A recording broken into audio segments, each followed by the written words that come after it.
ভাবে থাকবে। এরপরে যে আমরা সাইনটা আলোচনা করব সেটা হচ্ছে কেতু সাইন। যদি কেতুতে এরকম একটা সাইন দেখতে পান, এরকম দেখতে পান, তাহলে বুঝে নেবেন যে সেই জাতিক বা জাতকার, মানে যেটা দেখতে পাচ্ছেন, তাহলে সে গুপ্তধন, গুপ্ত সম্পদ বা অর্থ, তার প্রাচুর্য সম্পদ সে কিন্তু পেতে থাকবে।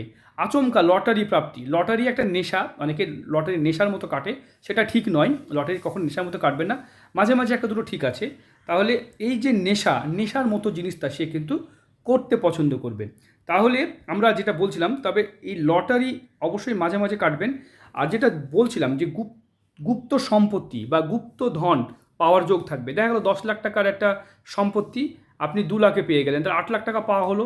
বা আপনার জীবনে আচমকা আচমকা এরকম যোগ কিন্তু আসবে। তাই কেতুর যদি আপনারা চতুর্ভুজ দেখেন, সেটা কিন্তু খুব ভালো ফলদায়ক।